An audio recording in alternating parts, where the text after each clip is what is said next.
tienen pared celular, ¿vale? Pero tampoco eliminan la infección. Puede ser que generen una curación clínica, pero no generan una curación bacteriológica en el animal. El animal sigue infectado después del tratamiento antibiótico. También estamos observando, claro, que del uso de esos antibióticos pues se generan resistencias. Aquí en España, por ejemplo, y en muchos países están ya los planes de control del uso de antimicrobianos y, por ejemplo, lo que aquí está categorizado como antibióticos del grupo B, las quinolonas, por ejemplo, enro, marbo, dano, floxacina, difícilmente se pueden usar, salvo casos muy justificados, para un tratamiento de agalaxia. Nosotros hemos desarrollado en nuestro laboratorio un sistema que nos permite analizar los aislamientos y recomendar al productor o al colega veterinario el tipo de antibiótico que le va mejor en su explotación.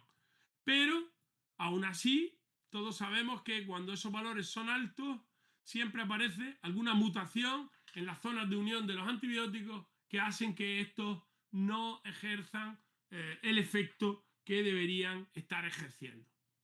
Eso lo hemos observado con todos los antibióticos que hemos probado, con quinolona, macrólidos y lincomicina, que aquí están incorporados al grupo C de antibióticos, y también las tetraciclinas, que tienen un uso, ¿cómo decirlo?, más abierto, ¿no? No hay que justificarlas tanto. Pero el problema no es usarlas o no, es que sean eficaces. ¿De acuerdo? Pues dependiendo de la cepa, hay algunas que son resistentes y otras que van a tener un efecto mejor. Y una variante que estamos realizando es los programas de control, que es una nueva perspectiva, no basada en vacunas ni en antibióticos, aunque son compatibles, orientada a conocer el estatus sanitario de los rebaños, realizando análisis de la muestra de la leche del tanque, buscando portadores, realizando estudios serológicos para detectar la presencia de la bacteria. Un programa que en principio en algunos aspectos empezó a desarrollarse en Francia y que nosotros aquí en España, con la situación pues tan compleja que hemos tenido con esta enfermedad, con esta infección, pues hemos terminado desarrollando un programa nacional que comenzó en el año 2018. Realmente empezó un año antes en una de las autonomías, en Castilla-León, y con posterioridad desarrollamos ese programa para el Ministerio de Agricultura. Es un programa voluntario en el cual todas las ganaderías que quieren se pueden inscribir, en el cual lo que se hace es una serie de chequeos continuos en los cuales se detecta si hay micoplasma o no hay micoplasma, y se trabaja muchísimo en medidas de bioseguridad. Fundamental aquí, el ganadero. No solo los técnicos, que para eso estamos, para dar soporte, pero también el ganadero. Porque si sabemos si hay o no hay micoplasma, pero luego el ganadero no está atento o no hace caso al tema de mover animales o no lleva una bioseguridad importante, pues por muchas analíticas que se hagan, el resultado no es positivo. Se basa, como os he comentado, en el análisis de la muestra de leche del tanque, en la búsqueda de portadores, tanto en los machos. Normalmente se utilizan los machos como centinelas para detectar si la infección está circulando en el rebaño, como también se utiliza la serología, porque es una herramienta que se puede emplear en muchos animales y, aunque no sea perfecta tampoco, a nivel de rebaño y de colectivo, sí es muy positiva. Esta sería un poco el esquema en líneas generales. Es compatible con la vacunación de las explotaciones.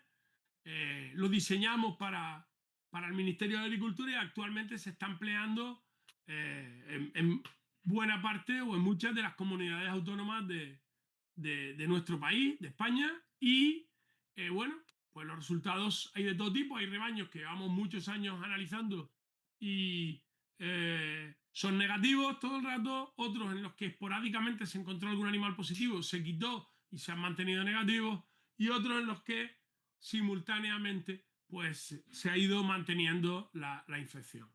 Repito, todo esto es o no vale para nada si no conlleva una bioseguridad extrema en las explotaciones, impedir en la medida de lo posible que entre cualquiera con la ropa, con las botas de otra ganadería, con las heces puestas debajo de la bota. Es decir, no solo se trata de meter o no meter animales, sino de utilizar unas medidas básicas de bioseguridad. Y sobre todo, repito, lo he dicho varias veces a lo largo de la plática, pero lo tengo que decir otra vez, fundamental el tema de control, entrada de movimientos de animales, ya sean pequeños, grandes, machos, hembras, corderos, me da absolutamente igual. Cualquiera de ellos puede ser portador de micoplasma y generar un problema importante en nuestras ganaderías. Hay, bueno, cada uno luego hay otra serie de factores muy particulares que pueden influir en algunos aspectos concretos de cómo se manifieste la galaxia en una zona o en otra, pero sin duda hoy aquí en este ratito hemos visto los aspectos más importantes de la epidemiología, de por qué es tan difícil meterle mano a los micoplasmas, por qué no los podemos eliminar, por qué las vacunas no son efectivas para eliminar o impedir la infección y sobre todo algunas vías de trabajo para que todas las personas, estados, gobiernos que quieran tratar de controlar un poquito la infección, pues puedan hacerlo.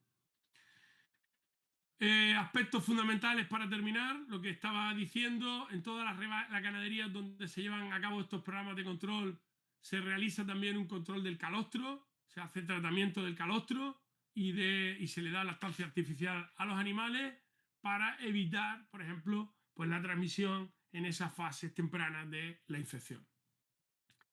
Y nada más, esto es todo, espero que haya quedado claro los aspectos fundamentales de la infección, tanto para todos los compañeros técnicos presentes como para todos los ganaderos. Es una infección altamente extendida por todo el planeta, desafortunadamente. Ahora estamos trabajando también con los compañeros brasileños para ver un poco cómo actuar ahí en determinadas zonas donde también tienen problemas.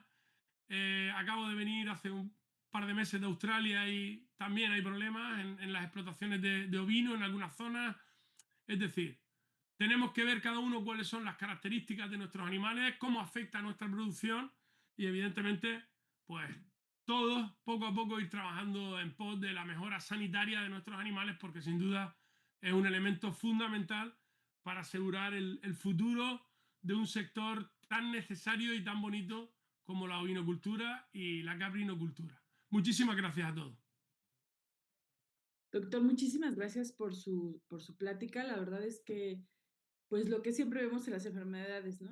Infecciosas sobre todo y que tienen repercusión en la producción animal, pero sobre todo este potencial que tienen de diseminación, ¿no? Y creo que el estudio que ustedes están haciendo es muy amplio, el hecho y justamente es esta parte que yo quiero resaltar muchísimo, ¿no? Esta integración entre la ciencia, el conocer a las cepas así, su genética, sus proteínas, conocer qué respuesta inmune hay en los animales, pero también llevarlo a la práctica, ¿no? Creo que esto es lo que nos hace falta mucho en México.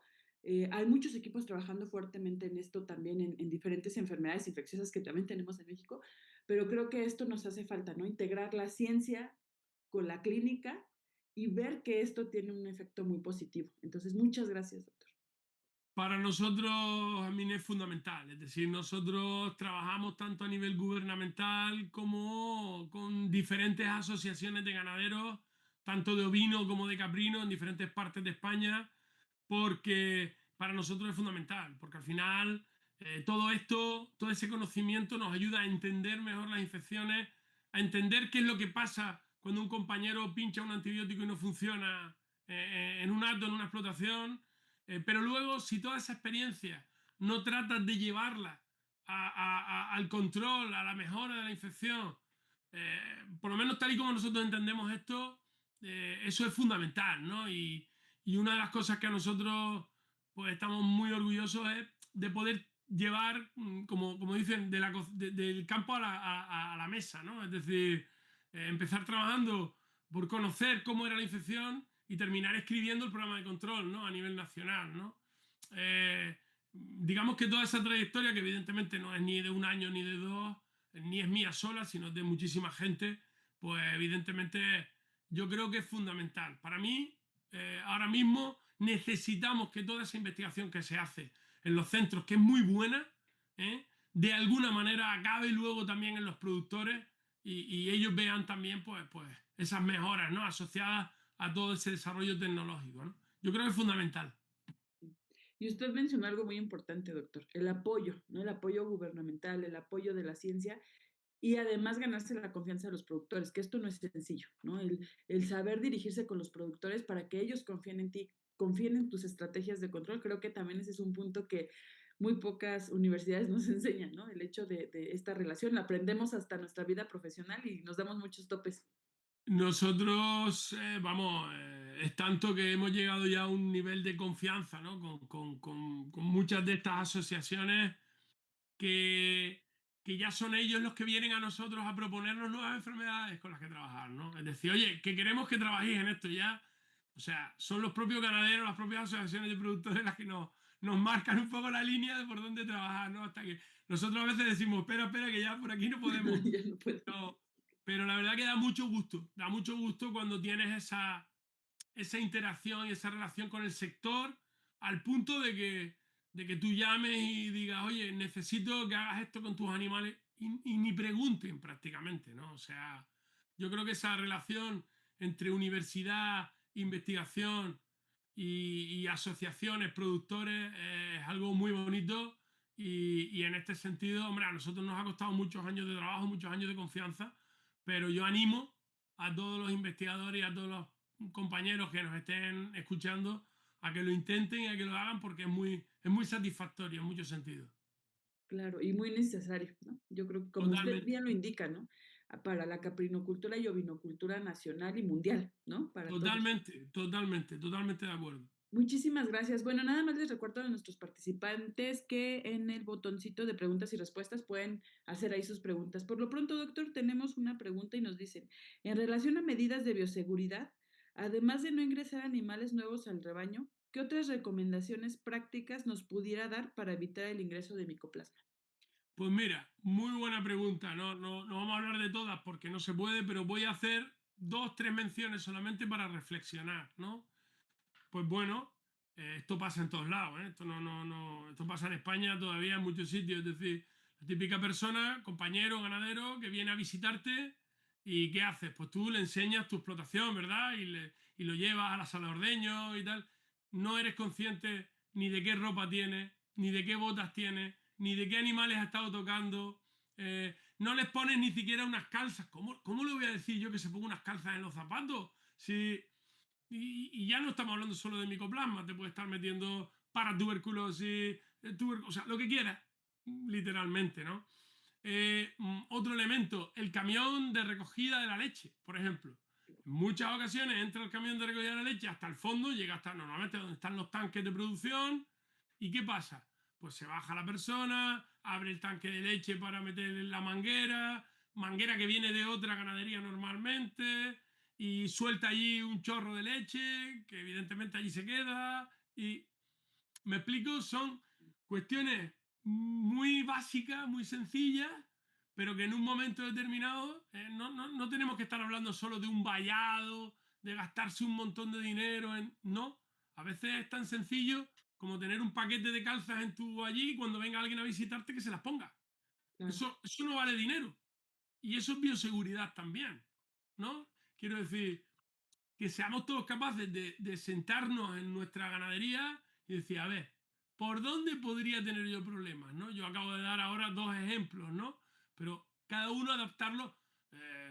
Evidentemente, si yo salgo a pastorear y coincide con otro rebaño al lado y se me juntan los animales, hostia, pues ahí tengo un problema también. Es decir, que cada uno tiene que ver un poquito cuál es su situación y tratar de adaptarla a esas características, ¿no? claro. Y lo que dice usted, ¿no? Adecuarlo a cada unidad de producción con cada producto. Claro, claro, cada ganadería es diferente, pero totalmente diferente, porque para empezar, el productor es diferente. Sí, Entonces, eh, tenemos que tener en cuenta que aunque las enfermedades son únicas, luego no es así. Cada ganadería tiene unas necesidades y unas características y tenemos que amoldar nuestro sistema de trabajo y en este caso las medidas de bioseguridad a las características de la ganadería. Claro.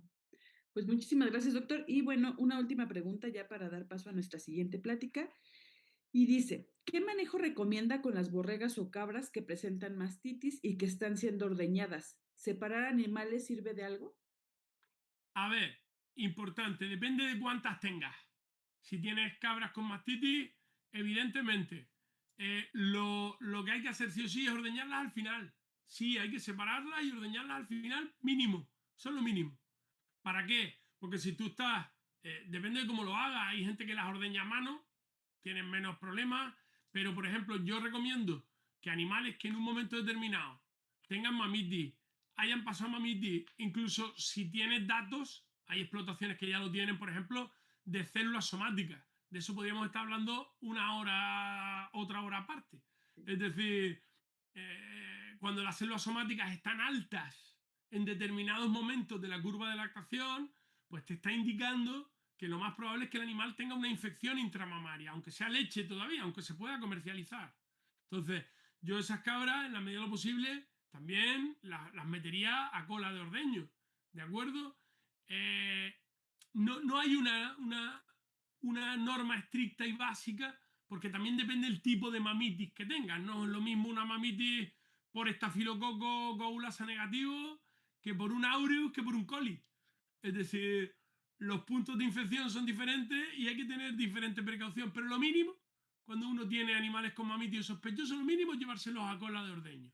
¿De acuerdo? Para que los animales jóvenes y los que teóricamente no tengan ninguna infección, pues evidentemente vayan primero y luego vaya todo lo demás, que luego ya la limpieza y desinfección de la máquina de ordeño ya te ayudará a controlar el problema, ¿no? Perfecto, doctor. Perdóneme, me voy a permitir hacer otras preguntas que están en el chat. Es que por cuestión de red no se había actualizado mi chat. Y bueno, Abigail Flores le pregunta, ¿qué manejo debemos hacer a los animales en cuarentena para descartar micoplasma? Buena pregunta esa, Abigail. Pues mira, nosotros lo que hacemos, empezamos a hacer los análisis cuando los animales son muy pequeñitos, ¿vale? Empieza a analizarlos a partir de los 2 meses y luego hay que hacer por lo menos, nosotros por lo menos, analizamos 3 veces los animales, ¿de acuerdo? Si son portadores auriculares, pues si son cabras, perdón, análisis auricular, ¿vale? Con estos hisopos. Si son ovinos, respiratorio. Y también se puede acompañar, claro, volvemos a lo mismo. Depende de qué animales quieras manejar. Si estamos hablando de sementales, eso te lo puedes permitir. Si vas a comprar 200 animales, eso no te lo puedes permitir porque son análisis costosos, ¿vale? Es decir, entonces es que no hay una, pero mínimo analizarlo 2, 3 veces, ¿eh? Dejando aproximadamente entre 15 días, 20 días de intervalo entre uno y otro. ¿Por qué? Porque este tipo de microorganismos tiene un problema y es que tiene lo que se llama excreción intermitente. Es decir, hoy está en la leche, hoy está en el oído, mañana pongo el hisopo otra vez y no lo encuentro. Porque no siempre tiene la misma carga en cada localización anatómica. Con lo cual, te obliga a analizar varias veces para, ¿cómo decirlo?, comprar más papeletas. Esto es como un sorteo de Navidad. Cuantos más números compras, más posibilidades tienes que te toque. Pues nosotros tenemos establecido ese número en al menos 3 analíticas.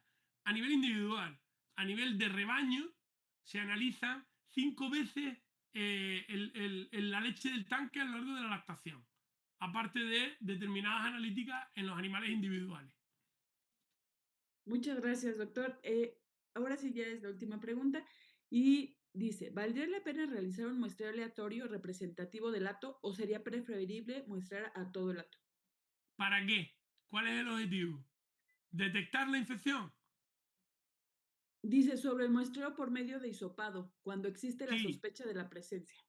no hace falta muestrear todo el hato porque aparte es una muestra muy costosa. Nosotros aquí hacemos un precio muy económico a los ganaderos y a las instituciones que trabajan con nosotros, y aún así no es barato, no es una muestra de suero. Yo lo que haría, si tuviera un hato de leche, sería analizar la muestra de leche del tanque, que es mucho más barata, porque es una y toda la leche acaba ahí, durante varias veces, ¿de acuerdo? Y en caso de querer detectar si tengo micoplasmas en mi rebaño, me centraría en mis machos, en mis sementales, porque son mucho más poquitos. Pero, ¿qué pasa? Los sementales, cuando están montando a los animales, están en contacto con todo el rebaño. Entonces, si tú tienes el micoplasma circulando en el rebaño, lo normal es que alguno de tus sementales esté infectado. Entonces, yo, para ahorrar, porque también es importante, trataría de analizar la leche del tanque y trabajar con los sementales para conocer si tengo la infección en mi rebaño, sobre todo por motivos económicos. Muchísimas gracias, doctor. Pues recibe muchos saludos de México, pero también tenemos asistentes de Venezuela, recibe saludos de Zacatecas, de Veracruz y todo el mundo se alegra mucho de su charla y lo felicita. Doctor, le Muy agradecemos bien. muchísimo por estar aquí con nosotros. Nos gustó mucho su charla y bueno, esperemos seguirnos viendo y para mí personalmente es un gusto saludarlo y verlo. Igualmente, y ya sabéis que lo que podamos ayudar, aquí estamos siempre a vuestra disposición. Muchísimas gracias, doctor. Un gusto verlo. Hasta luego. Bueno, les recordamos a nuestros asistentes que vamos a estar pasando, les vamos a pedir que se registren para fin de sus constancias. Por favor, asegúrense de poner bien sus nombres. Ahorita vamos a poner la liga para inscripción, para registro, perdón. Y bueno, ahí vamos a pedirles que pongan bien sus datos para las constancias. Y bueno, ya vamos a dar paso a nuestra siguiente charla,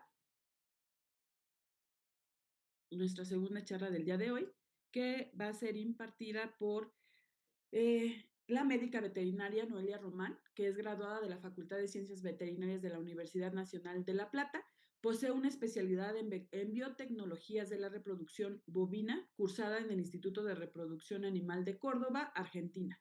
Actualmente se encuentra a cargo del Programa Nacional de Prevención y Vigilancia de las Encefalopatías Espongiformes Transmisibles.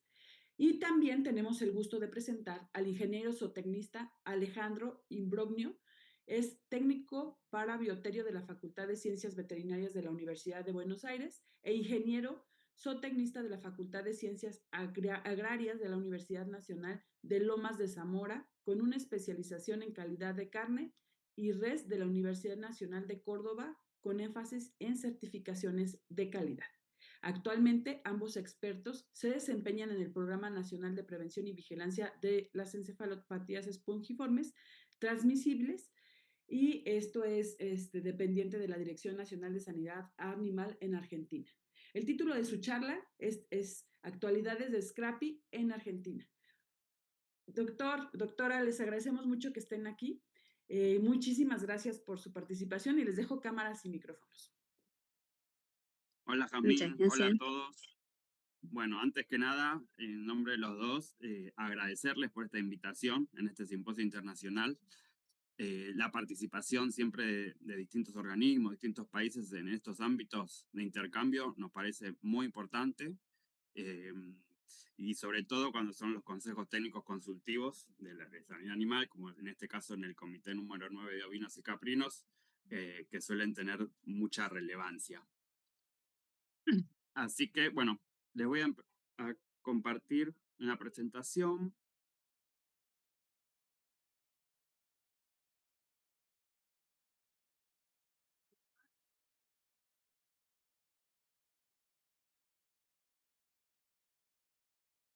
¿Se ve ahí?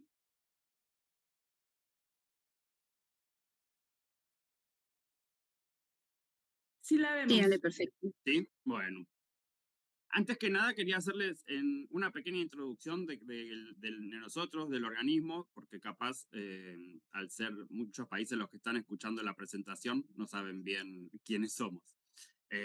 Como decía la señora Jazmín, nosotros somos el Servicio Nacional de Sanidad y Calidad Agroalimentaria, como si fuésemos el equivalente al SENASICA de México. Y nuestra función es fiscalizar todo lo que es producciones agropecuarias en el ámbito nacional y para la exportación de alimentos, de producción primaria como industrializados. Este servicio nacional depende de la Secretaría de Agricultura, Ganadería y Pesca. Somos un organismo descentralizado que a su vez dependemos del Ministerio de Economía de la Nación en Argentina. Y nuestro programa, solo para que tengan una idea de la distribución dentro del organismo, está en lo que es la Dirección Nacional de Sanidad Animal, que se encarga de la parte sanitaria en la producción primaria de producciones animales. El organismo también tiene otras direcciones nacionales, como es la Dirección Nacional de Protección Vegetal para la parte de plagas en productos vegetales, la Dirección Nacional de Inocuidad y Calidad Agroalimentaria para la parte de alimentos ya industrializados y la exportación. Y bueno, y después está la dirección muy importante de laboratorios y control técnico, la parte de dirección administrativa y la parte de operaciones. Era solo más que nada para que tengan una idea del organismo en sí. Y después yo los quería presentar. En Argentina suele ser muy conocida por lo que es a nivel mundial, digo, lo que es la producción bovina y la exportación de carne, pero le quería dar un pantallazo de lo que es la caracterización ovina y caprina en la Argentina. Si nos comparamos con lo que es la producción bovina, el stock es bastante menor. De bovinos, Argentina tiene 51 millones de cabezas. Y en lo que es... Ahí quiero sacar la parte de...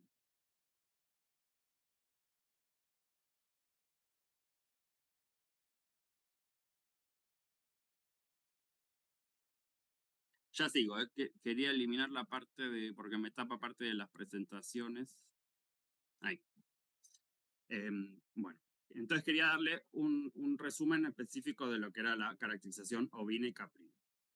Como le decía, en Argentina, bueno, tenemos un stock de ovino que es alrededor de los 12 millones de cabezas, que tenemos el 50% de esa producción está principalmente en la región patagónica, donde lo que predomina es la producción de lana principalmente. Nosotros, como en Argentina, somos uno de los países con mayores superficies de lo que es lana orgánica. En este ámbito, lo que predomina es la raza merina. Y suele ser una producción ovina mucho más especializada y a nivel zonal. Abarca todos sistemas puramente extensivos, son superficies extremadamente extensas, muy grandes, de producción a pasto, sin tipo de suplementación generalmente. Y luego tenemos en la zona más norte del país y en la zona intermedia, explotaciones más mixtas. En la zona intermedia, que es la región pampeana, centrana, hay sistemas, lo que sería Buenos Aires, Córdoba, Santa Fe, hay producciones mixtas y con producción de animal para carne, de cordero. Y en la zona de Mesopotamia, lo que sería Corrientes de Entre Ríos, hay producción conjunta con bovinos. Y en el norte son producciones más de subsistencia, donde predomina la raza criolla. Como le decía, bueno, en el centro del país tenemos más de las razas Corriedale, Hampshire Down, algo de Lincoln, Pampinta, que es una raza específica de aquí de la Argentina, que fue mejorada por el INTA, que es el Instituto Nacional de Tecnología Industrial. Y bueno, específicamente esta caracterización era para demostrarles que el bovina tiene bastante más uso de tecnología en relación con la parte caprina. Y en relación a lo que es tambos, no hay demasiados, son producciones más de baja escala, producciones pequeñas, más artesanales, a comparación de la parte de lana, que son grandes extensiones, principalmente exportadoras. En relación a lo que es la producción caprina, tenemos un stock animal menor aún, de 4 millones y medio aproximadamente, que se predomina las razas por su rusticidad y resiliencia. Principalmente tenemos la raza criolla caprina, que es bastante distinta en el sur que en el norte, por las diferencias climáticas que son bastante extremas en los dos lados. Y dentro de lo que no es raza criolla, tenemos, bueno, principalmente razas Anglo-Nubian, Boer, algo de Saanen, algo de Angora. La distribución de la producción está bastante equilibrada y mucho se desarrolla en lo que es la producción de autoconsumo, de subsistencia, de economías más regionales, locales, sin tanta producción a nivel de mayor dimensión. Y principalmente es de carne. Hay muy pocos, nichos muy pequeños de producción de leche y algunos también pequeños de producción de fibra, que son más especialidades del tipo Muair. Entonces, bueno, para cerrar esta pequeña caracterización ovina, tenemos un predominio de la parte ovina con mayor tecnología, con la producción principalmente de lana fina, de corderos pesados, según en qué parte del país, y con mayor cantidad de empresas comerciales, estancias. En cambio, la parte caprina está más limitado a zonas más áridas, semiáridas, de monte, de autosubsistencia, con menor tecnología, para la producción de cabritos, consumos regionales y algo de fibra. Ahora la idea es que la doctora Noelia, que es la jefa del programa de encefalopatías espongiformes transmisibles de los animales aquí en Argentina, les dé algunas generalidades de la enfermedad, del SCRAPI. Luego le comento un poco del estatus de la Argentina en relación a la enfermedad. Y luego vuelvo yo para explicarle los distintos pilares que tiene el Programa Nacional de Prevención de Encefalopatías Espongiformes en las distintas áreas, ya sea la producción primaria, la industria y la comercialización. Y para luego que podamos seguir con las consultas. Bueno, buen día, buenas tardes a todos en principio. Yo les voy a hablar un poquito entonces de lo que serían las generalidades de la enfermedad. Vale, vamos. Ahí va. Bueno, pasamos. Bueno, el SCRAPI, tembladera o prurigo lumbar, es una encefalopatía espongiforme transmisible. Es una enfermedad infecciosa, neurodegenerativa y fatal que va a estar afectando tanto a los ovinos como a los caprinos. Esta enfermedad se produce a través o por medio de lo que sería su agente causal, que son los priones.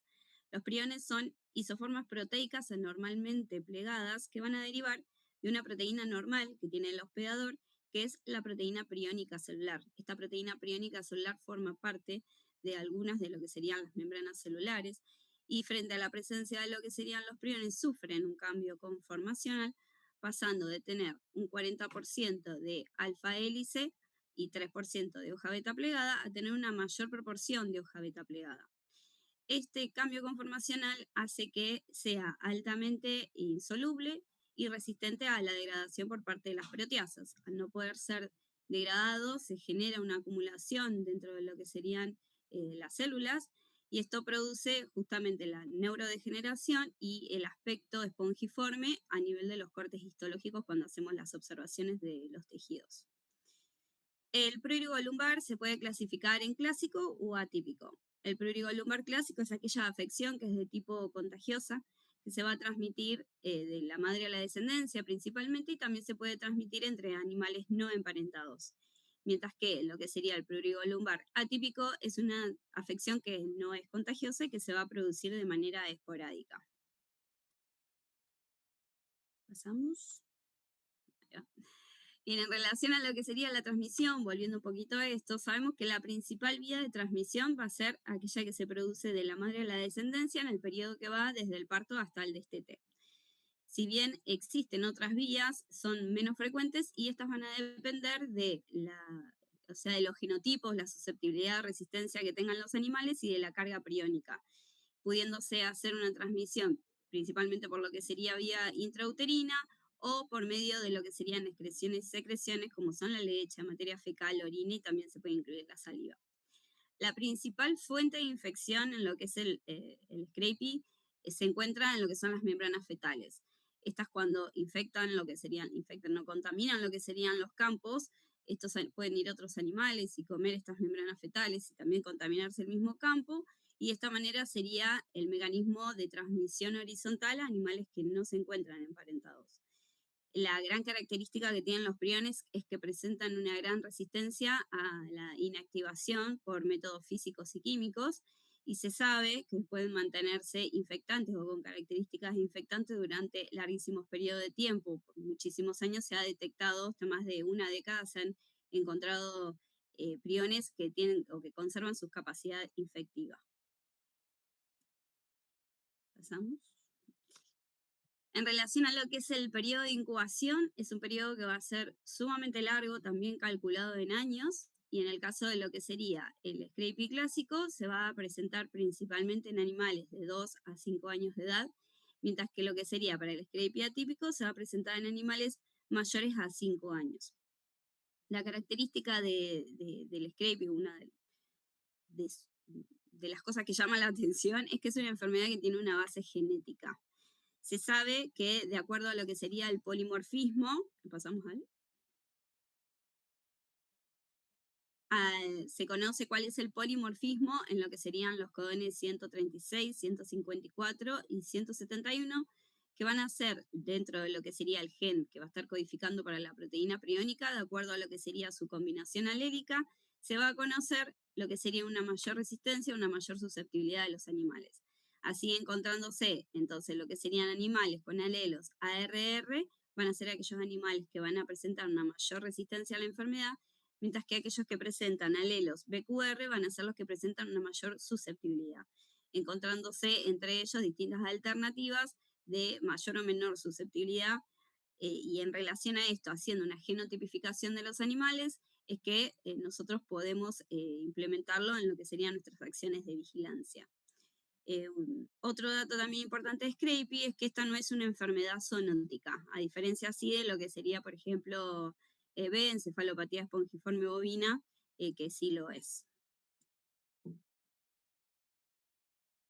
En relación a lo que serían los signos clínicos, para lo que es el prurigo lumbar clásico, la sintomatología vamos a encontrar en principio animales que se encuentran con cambios de comportamiento, aislamiento, comienzan con pérdida de la condición corporal, y lo más característico del prurigo lumbar clásico es que presentan un prurito, un rascado sumamente intenso, que esto genera lesiones autoinfligidas en la piel, pérdida de lana, y luego pasan a lo que sería una etapa neurológica, en la que el animal comienza con ataxia, incoordinación, se produce una caída del tren posterior, caminan en círculos y finalmente se caen y mueren.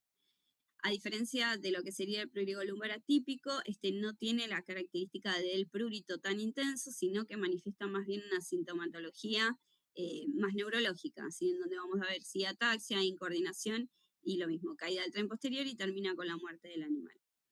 Hacer enfermedades que presentan tanto lo que son alteraciones neurológicas como prurito, hay que saber diferenciarlas y estar atento con lo que serían el resto de las enfermedades diferenciales, como son sarna, lectoparásitos, toxemia de la preñez, rabia, pseudorrabia, entendiendo que si se hace tratamiento para lo que serían estas enfermedades y no hay respuesta a justamente estos tratamientos, debería considerarse la posibilidad de que se trate de Scrapie.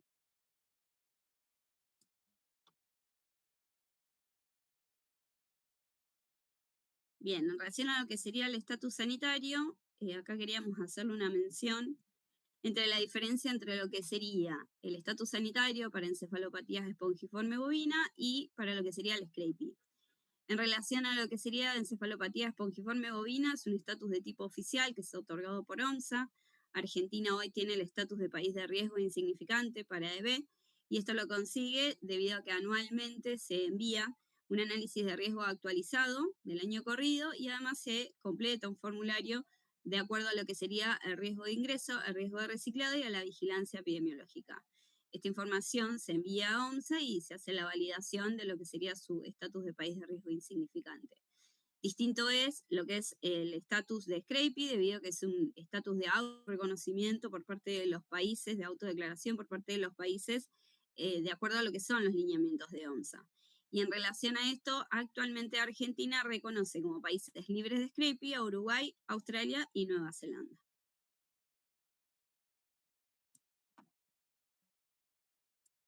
Bien, esto es como para que puedan visualizar que el Scrapie no es una enfermedad rara, sino que es una enfermedad que es endémica y que se encuentra presente en muchísimos países del mundo, y de hecho se cree que ha sido introducida a todos estos países mediante lo que son las importaciones. Por eso, y en relación a eso, es que nosotros establecimos hace alrededor de 30 años un tipo de vigilancia especial para lo que serían las importaciones y en este caso para lo que sería el control y diseminación de la enfermedad.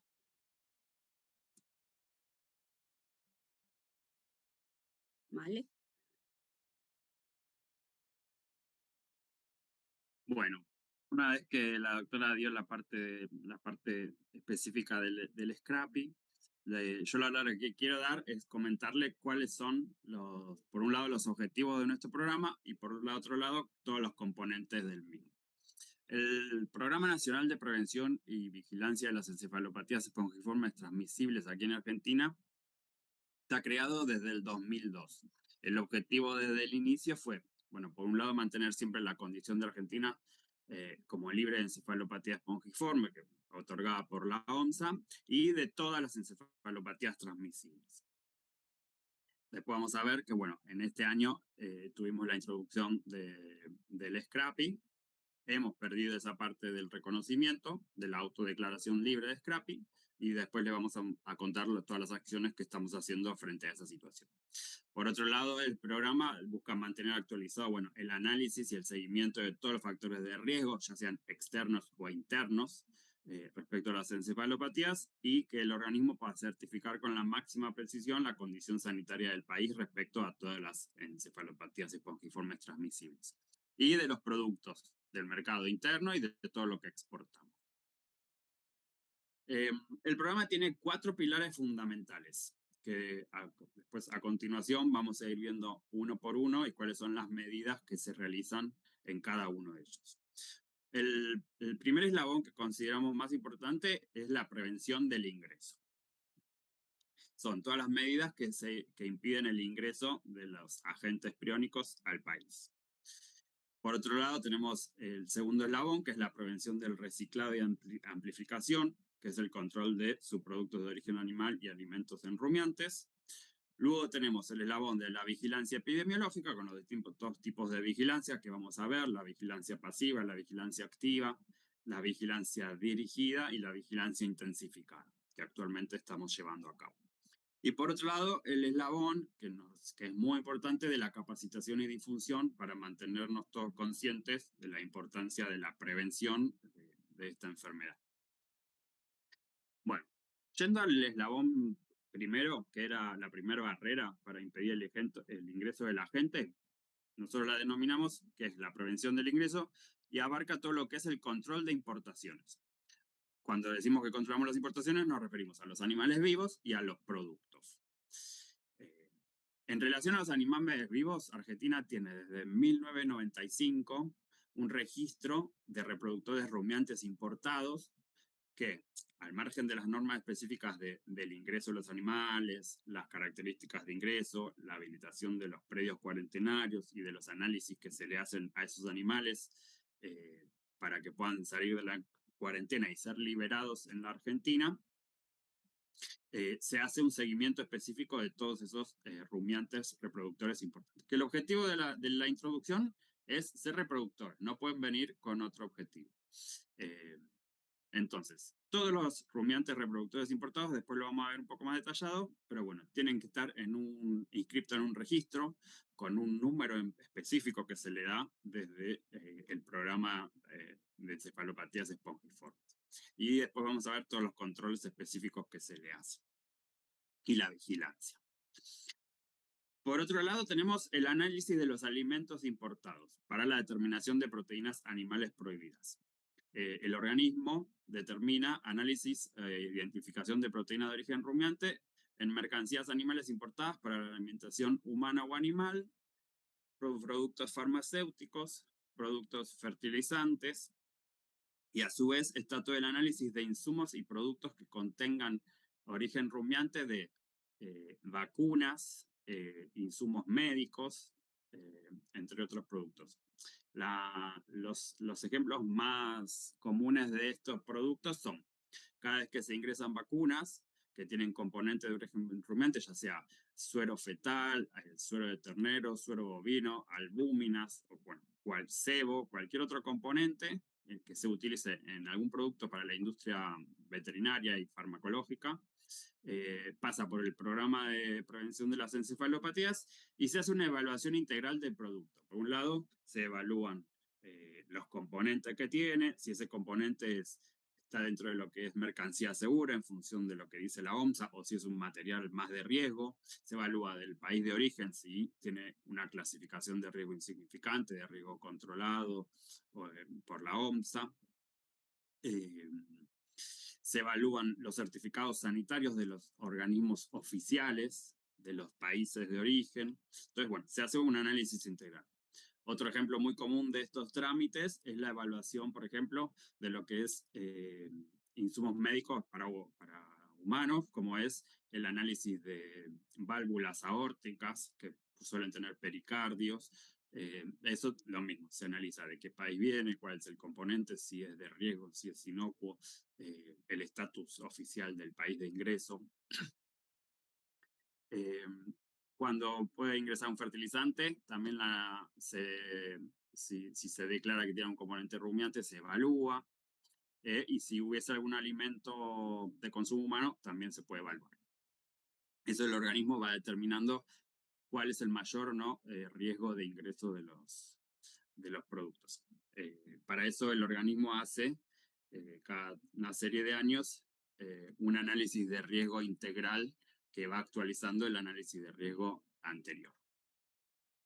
Volviendo un poco a lo de los reproductores rumiantes importantes, bueno, la resolución SENASA es el 733 del 19. Esta es una actualización de la resolución porque, como les decía, desde 1995 tenemos este registro. Por un lado, establece que la obligatoriedad de que todo animal rumiante importado está inscrito en un registro que llevamos acá desde Casa Central, y que al inscribirse en ese registro, nosotros le otorgamos un número de identificación individual que es único e irrepetible, que lo vinculamos generalmente al número de RP que viene ese animal desde el país de origen.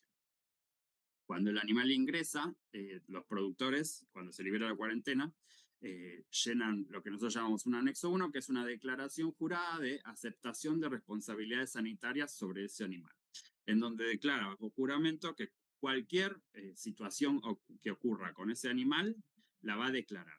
Cuando llamamos situaciones que ocurran con ese animal es si lo quieren trasladar a algún lugar, si el animal tiene algún síntoma, si el animal se murió, si el animal va a cambiar de titularidad, va a cambiar de establecimiento. Entonces, ese seguimiento integral de los RRI se hace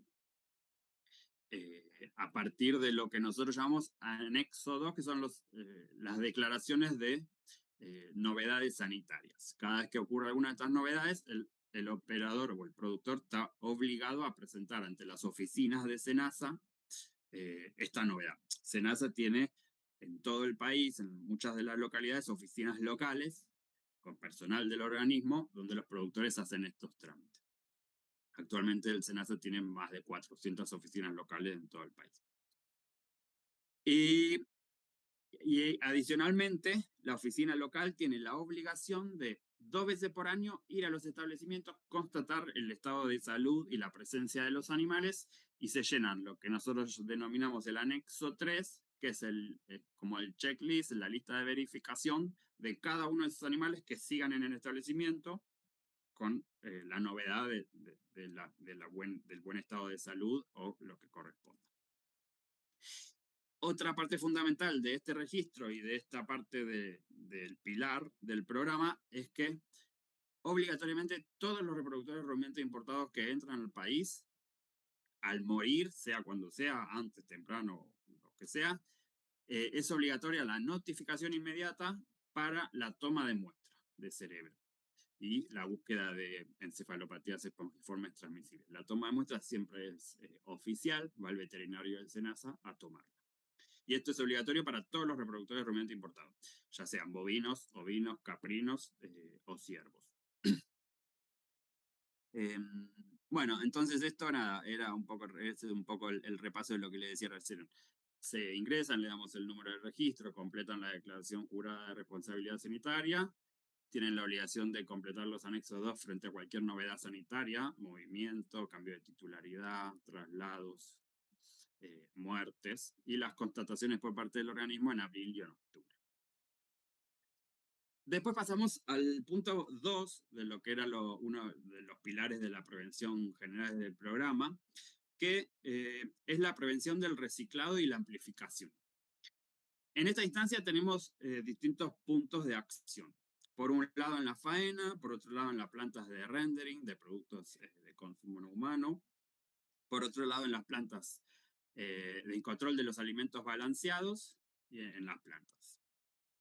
Bueno, en lo concerniente a lo que es la faena, el organismo cuenta desde hace mucho tiempo, si bien tiene muchas actualizaciones, con el decreto 4238 del 68, que regula todas las condiciones de los establecimientos faenadores del país. Y dentro de ellos, al margen de que haya circulares de órdenes de servicio, de cómo se debe proceder con ciertas situaciones, tanto de inocuidad como de calidad agroalimentaria, bueno, se establece la inspección sanitaria obligatoria ante mortem y post mortem, en donde el personal del organismo verifica animal por animal que ese animal esté en condiciones.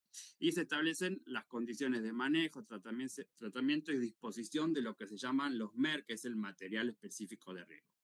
En este sentido, los países se realizan a través de lo que se utilizan, mejor dicho, generalmente a través de lo que es la OMSA, cuáles son esos materiales de riego.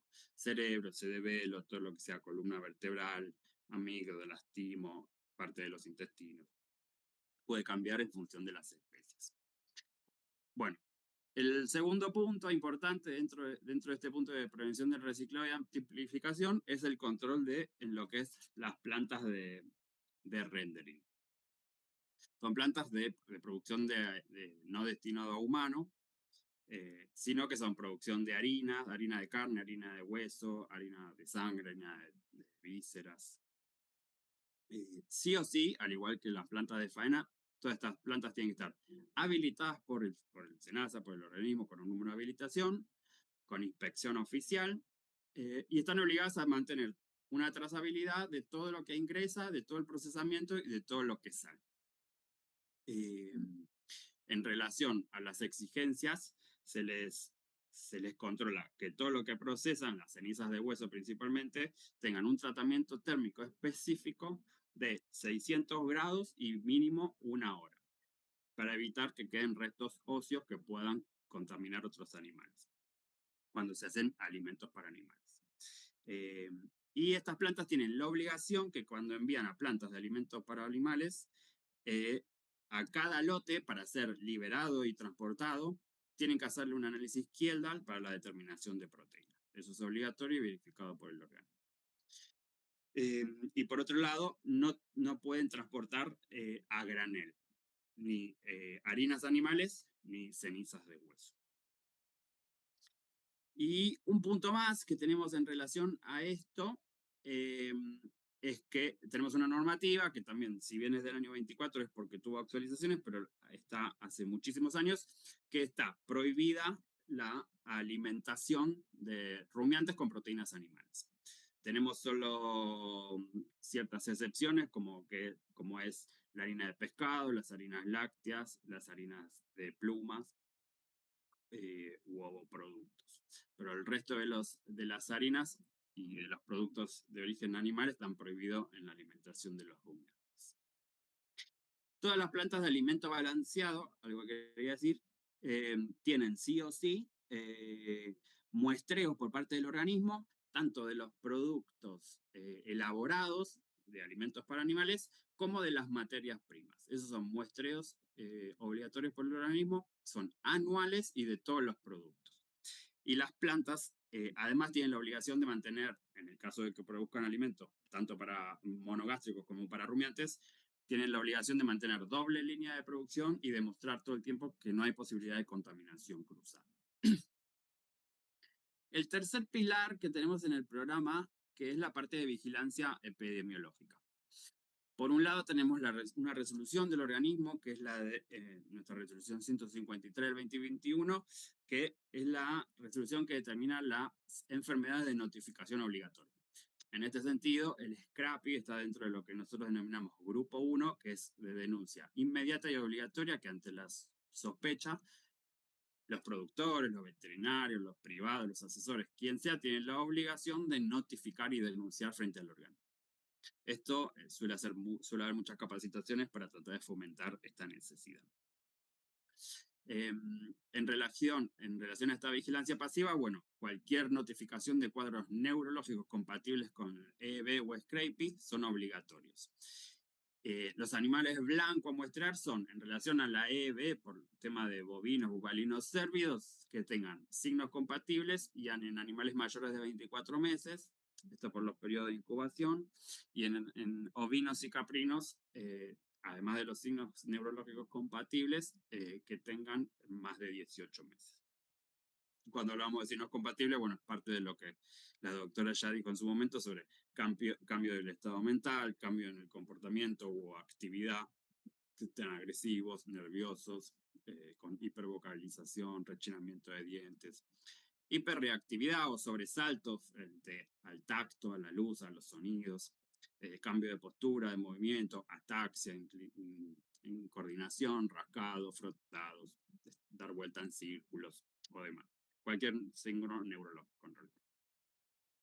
Por otro lado, tenemos lo que nosotros llamamos vigilancia aumentada, que después vamos a desarrollar un poco más, que es en relación al SCRAPY específicamente hablando. En este año tuvimos positivos, que después le vamos a decir cómo fueron, y sobre esos animales, sobre esos predios, mejor dicho, que nosotros denominamos predios reactivos, mantenemos una vigilancia intensificada, que después le vamos a decir cuál es. Y a su vez hicimos todo un plan de vigilancia dirigida a los establecimientos contacto sobre esos establecimientos en relación a lo que fue el movimiento de los animales, que pudimos determinar por los sistemas.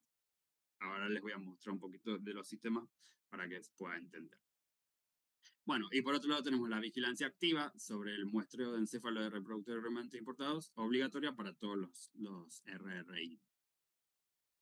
Entonces, resumiendo lo que es el componente de vigilancia, lo que dijimos recién, la vigilancia pasiva del subgrupo 1 de SCRAPY de notificación obligatoria, la vigilancia activa para todos los reproductores rumiantes importados, la vigilancia intensificada en los predios reactivos, que hay que muestrear también a todos los animales que mueran y que tengan en esos establecimientos, que tengan sintomatología y con mayores de 18 meses.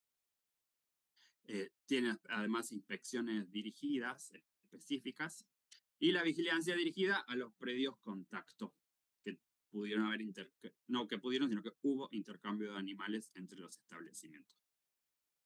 La combinación de todas estas vigilancias hace que se pueda haber entrado en este programa de contención de la enfermedad.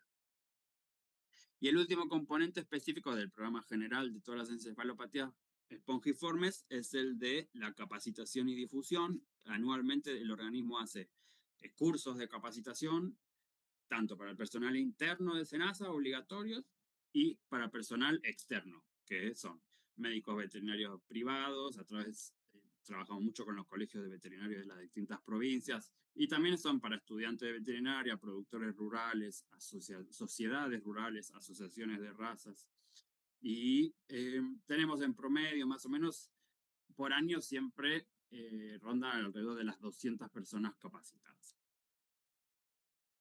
Bueno, para ir un poco más específico a los casos de SCRAPY, que hasta principios de este año, mejor dicho, estábamos declarados como libres de la enfermedad, producto de la vigilancia obligatoria que tenemos de los reproductores rumiantes importados. Nuestro laboratorio central, la casa central del laboratorio que está en la localidad de Martínez, detectó casos positivos. En general, se van tomando muestras a lo largo del año y cada algunos meses se analizan todas juntas por el tema de la optimización de los reactivos. Estos animales no habían presentado sintomatología, porque si no eso tenía que estar declarado por el productor, sino que fueron toma de muestras normales, digamos, por ser reproductores rumiantes importados. Bueno, en estos 3 predios, que estaban 2 localizados en la provincia de Santa Fe, en el centro del país, y uno en la provincia de Entre Ríos, en el laboratorio nuestro de Central de Martínez dieron resultados positivos a la técnica de ELISA. la técnica de ELISA no es una técnica confirmatoria para esta enfermedad. Entonces, el organismo envió las muestras a España, a un laboratorio de diagnóstico de Scrapie clásico, para utilización de la técnica de Western Blot, que está dentro de lo que son los laboratorios de referencia de la OMS, la Organización Mundial de Sanidad Animal. Frente a la confirmación de los 3 casos de Scrapie clásico por parte de España, el organismo determinó en una primera instancia la interdicción de los establecimientos con un bloqueo total de los movimientos. No se podía ni ingresar ni salir animales, ni material reproductivo. Se realizó la notificación al país donde habían sido esos rumiantes importados. Se realizó la notificación a la OMSA, que es por eso que nosotros mismos nos quitamos el estatus de país libre de Scrapie. Y se comenzó con el programa de vigilancia dirigida, digamos, que por un lado es la vigilancia específica de los 3 establecimientos que siguen interdictados, y por otro lado es la vigilancia de los establecimientos que tuvieron contacto y movimiento de animales. 2 palabras o 3 que solo para que entiendan, nosotros tenemos una base, un sistema único de registro en donde cada establecimiento de producción tiene un número largo que está conformado por la provincia, por el partido o departamento, con un código específico de la oficina de SENASA que le corresponde, luego un número de establecimiento y luego de la barra van a ver que hay 2 numeritos más que son las unidades productivas. Esto es porque en un mismo establecimiento puede haber distintos titulares, distintos productores con responsabilidad sanitaria sobre los animales. A eso lo denominamos RENSPA, que es el Registro Nacional Sanitario de Productor Agropecuario. Este registro mantiene a todos los productores georreferenciados con la actividad que realizan. Y a su vez, el registro está vinculado a lo que nosotros denominamos el SIGSA, que es el Sistema Integrado de Gestión de Sanidad Animal, en donde en cada unidad productiva está registrado el productor, con las campañas que se realizan, las vacunaciones, con todos los movimientos de ingreso de animales, con todos los movimientos de egreso, todas las novedades sanitarias, o sea, si hay muerte de animales, si hay nacimiento, si hay cambio de titularidad, bueno, con las actividades correspondientes y con las habilitaciones. Y cada vez que se mueven animales hay que hacer lo que nosotros tenemos, que es el DTE, Documento de Tránsito Electrónico, en donde el sistema valida las habilitaciones, si tienen las vacunas correspondientes, que tanto el destino como el origen estén habilitados. Y todo este sistema se usa también para el tema de las exportaciones de productos, el envío frigorífico y demás. Es solo para que tengan una idea de cómo tenemos todo el registro de todos los movimientos de los animales en el país. Sea entre campos de producción o de campo a la industria. Entonces tenemos el productor ganadero, el sistema único de registro, el SIGSA con el movimiento de animales, novedades sanitarias, vacunas, el DTE, que a su vez está vinculado a los remates ferias, los establecimientos, los frigoríficos. Bueno, y tenemos los sistemas de habilitación de transporte de animales y de sistemas de habilitación de lavaderos de transporte de animales. Gracias a esto nosotros pudimos determinar los movimientos que hubo entre esos 3 establecimientos de contacto al resto de establecimientos, y hoy estamos inspeccionando todo ese resto de establecimientos. Entonces, frente a la confirmación de España de estos casos positivos de Scrapie con la técnica de Western Blot, lo que se hizo fue, como dije, interdictar los establecimientos. Yo lo que le comentaba a la gente que nos había contactado era que como que nuestra presentación no iba a ser mucho en relación a la investigación de la enfermedad en sí, sino más a la fiscalización, que es nuestra función como organismo sanitario del país. Entonces, se restringieron todos los movimientos de los animales, de los ovinos y los caprinos, se restringió el movimiento del material genético, porque en todas las situaciones eran cabañas. Bueno, y el egreso de cama, estiércol, otro material orgánico y personas o vehículos no autorizados. Y entonces se comenzó con en una primera instancia con acciones de erradicación. O sea, cuando uno ve lo que son las acciones a nivel mundial para el scrapie, no hay demasiadas opciones. O se hace un despoblamiento total de inmediato, con el envío de los animales a faena, o la eliminación de los animales, y con eliminación segura de los cadáveres, y con limpieza y desinfección de las instalaciones, que igual es muy difícil por las características del prión. También está el control sanitario sin genotipificaciones, que es darle tiempo a los productores para que vayan enviando animales a faena. Recordemos que esto no es una enfermedad zoonótica, la carne es un producto seguro. Claramente igual sin síntomas compatibles y demás. Y si no, lo que se está haciendo, que se acordó también con los productores, es que se están genotipificando para que el productor pueda empezar una transición y generar un rodeo resistente. Como le explicó la doctora hace un rato, se están seleccionando los animales con el genotipo ARR al menos para empezar la reposición. Todo lo que es la aparición de los alelos BRQ se eliminan, y bueno, y en los caprinos son los otros alelos que aparecen ahí, el K22, el D146 o el S146. Pero bueno, en estas cabañas serán ovinos. Particularmente en estas cabañas, las razas que fueron detectadas con la enfermedad son Dorper, dos de Dorper, y una Santa Inés, que en realidad son razas relativamente nuevas en el país, no son tradicionales de esta zona.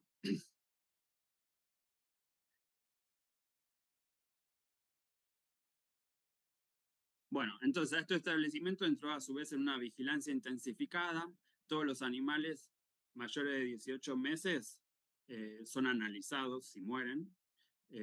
También todo lo que es destinado al consumo humano, sacrificado, no, y faena sanitaria. Y la vigilancia continúa durante un periodo mínimo de 2 años. O sea, primero ya están haciendo toda la genotipificación, perdón. Y una vez que se inicia y se establece el plan con ya la genotipificación realizada, que ya lo empezaron los productores y ya tienen los primeros resultados, porque al ser algo nuevo en el país, no había todavía en el país quien realice esta genotipificación, entonces originariamente los productores que ya la han realizado enviaron a otro país, a Uruguay, para los procesos de genotipificación y ya están recibiendo los resultados. Entonces, una vez que tienen esos resultados, entra en un plan de vigilancia intensificada de esos 2 años. Estratégicamente, en lo que es comercial, al nosotros declarar la enfermedad y perder el estatus de la OMSA, en principio tuvimos una caída de mercados que rápidamente pudimos recomponerla renegociando todos los que son los certificados veterinarios internacionales en relación a cada producto y a cada país. Por un lado, no fue una tarea tan difícil porque al ser algo inesperado y surgir de golpe, en realidad pasaba que había muchas mercancías de las que se consideran seguras que el certificado mencionaba que era país libre de scraping. Entonces, toda esa parte fue como muy fácil revertirla, era reordenar los certificados con los distintos países y acordar que eliminábamos ese requisito porque de todas maneras seguían siendo mercancías seguras determinadas por la OMS.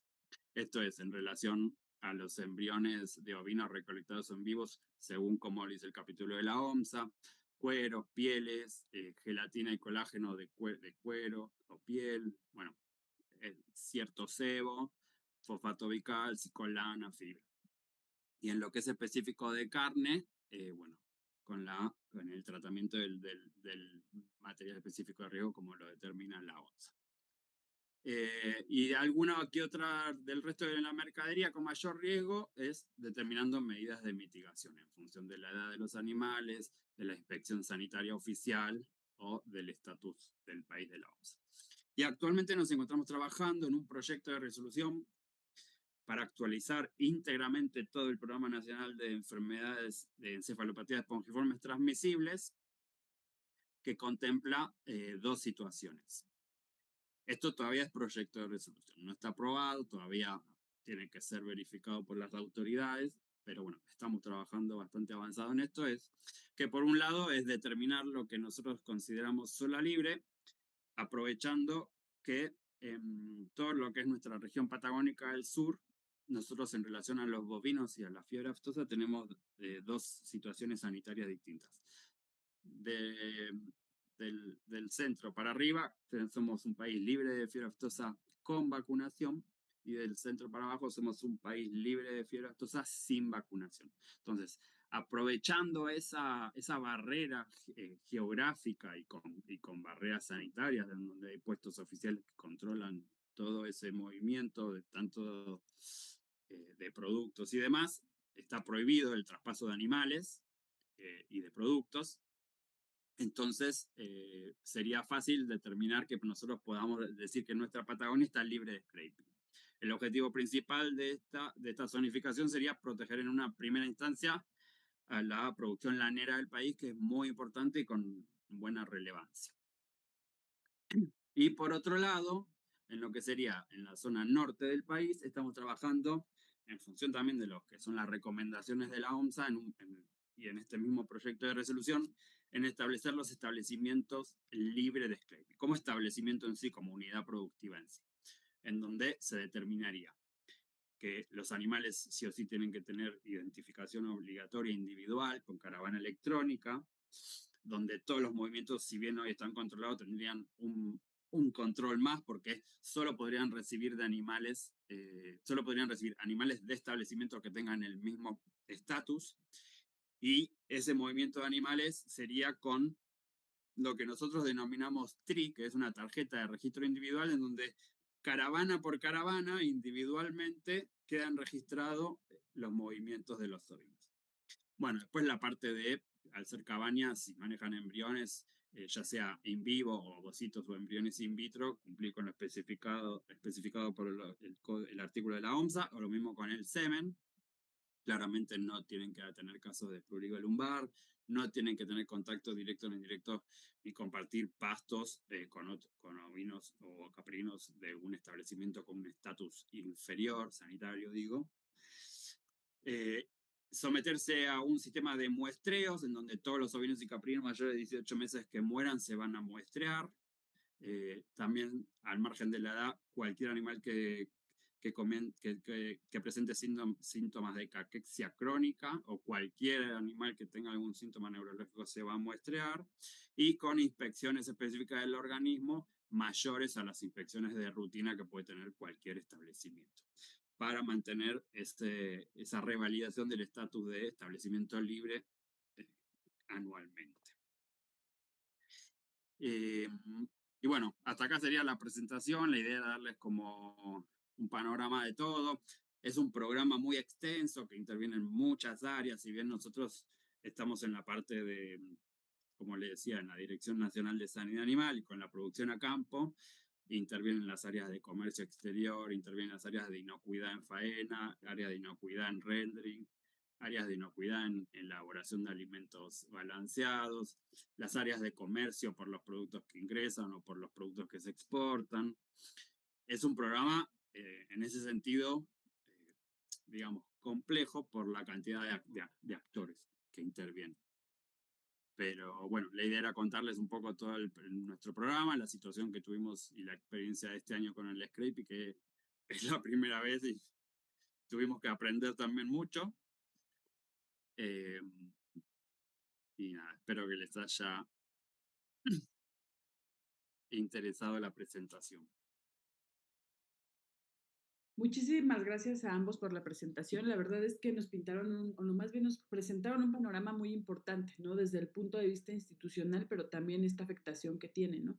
Creo que como países cercanos a Argentina, muy lejanos realmente, pero que realmente compartimos muchas cosas con Argentina, creo que tendríamos que también tomar en cuenta estas medidas que ustedes están tomando, replicarlas antes, ¿no? De tener este problema. Entonces, creo que ustedes marcan esta línea que deberíamos integrar todo, que justamente enlazándolo con la charla anterior, pues es un esfuerzo en conjunto, no podemos trabajar solos, ¿no? Es el gobierno, es la ciencia, las universidades y los productores.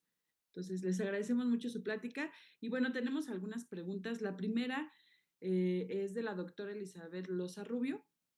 Ella los felicita mucho, dice que su plática lo considera muy interesante. Le gustaría saber si todo esto también lo hacen los pequeños productores y cuál es la situación de los pequeños productores en Argentina. Además, ella, la cito, ¿no? Dice, las Malvinas son de Argentina. Muchas gracias, doctora, por su pregunta y adelante, por favor. Gracias, doctora, por el comentario.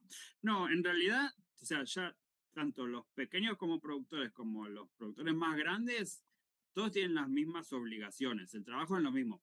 En lo que es el pequeño productor, el organismo está bastante encima de ellos a través de los programas de agricultura familiar y demás, y generando una mayor asistencia o ayuda o seguimiento, pero sin dejar de cumplir todo lo que tienen que cumplir las producciones primarias, todos los establecimientos, nada, en lo que es la normativa nacional.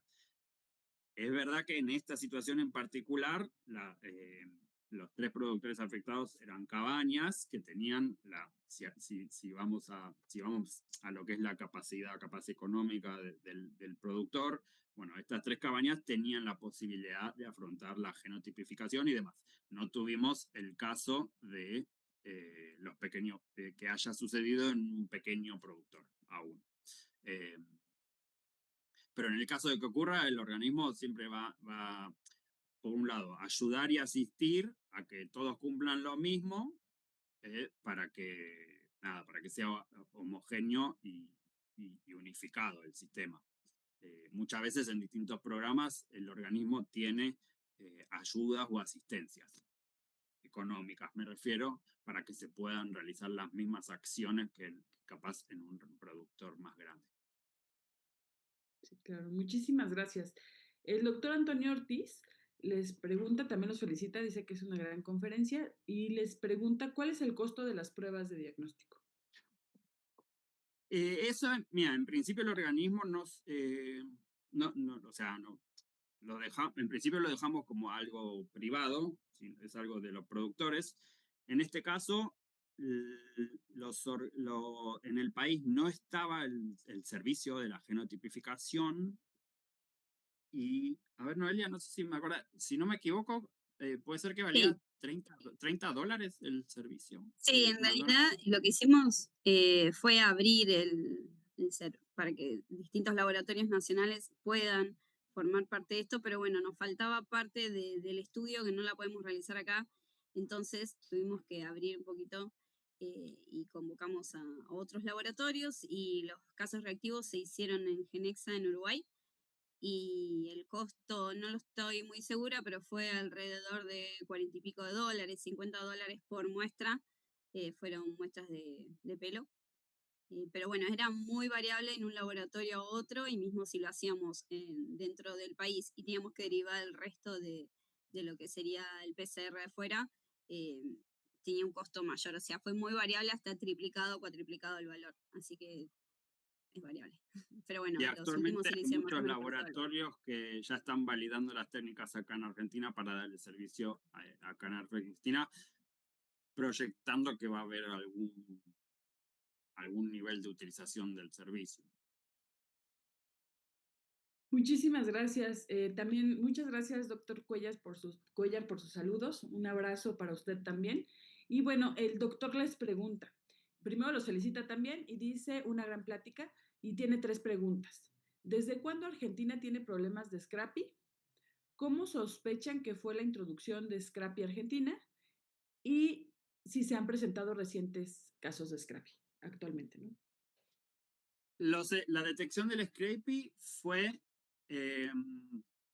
a principios, en realidad a fin del año, yo te contaba, todos los reproductores rumiantes importados al morir, son muestreados. A veces se van juntando a ciertas muestras y se analizan de a tandas.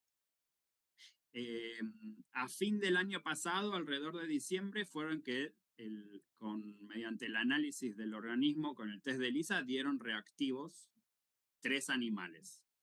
Esos 3 reactivos los tuvimos que enviar a hacer las pruebas confirmatorias a España y aproximadamente, si no me equivoco, en marzo o abril tuvimos las pruebas confirmatorias en abril creo, tuvimos las pruebas confirmatorias de España. Y ahí inmediatamente, bueno, frente a la primera sospecha, los establecimientos ya estaban interdictados desde diciembre, pero ahí en abril, cuando recibimos la notificación de España, inmediatamente notificamos a la OMSA. Así que en realidad este año fue la detección. Y sobre las sospechas de ingreso, bueno, si los animales no presentaron síntomas, pero la detección fue en 3 reproductores rumiantes importados que habían venido de otro país. Y justo tocando este tema, Rodrigo Coronel, ya para finalizar nuestra última pregunta, dice, ¿qué medidas se van a tomar a futuro para la importación de ovinos o se van a cerrar las importaciones de animales en pie? No, bueno, en relación con el país que nosotros detectamos los positivos, que era el país de origen, momentáneamente, si bien se hicieron las investigaciones epidémicas, o sea, claro, se notificó al país, hubo reuniones de trabajo, se hicieron las investigaciones epidemiológicas correspondientes, pero momentáneamente el movimiento de flujo entre este país y nosotros quedó cerrado hasta tanto se determine otra situación. Y con el resto de los países que tienen el flujo abierto, Uruguay, Australia, Nueva Zelanda, por ahora los requisitos no han cambiado, ellos están declarados como libres de scrapie y no hubo cambios por parte de nuestra parte, digamos. Seguimos teniendo los mismos requisitos porque entendemos que se están cumpliendo las garantías para que no ocurra nada. Ok, pues les agradecemos muchísimo de parte de los organizadores y personalmente es un gusto conocerlos, es un gusto saber lo que se está trabajando en Argentina. Les agradecemos enorme que hayan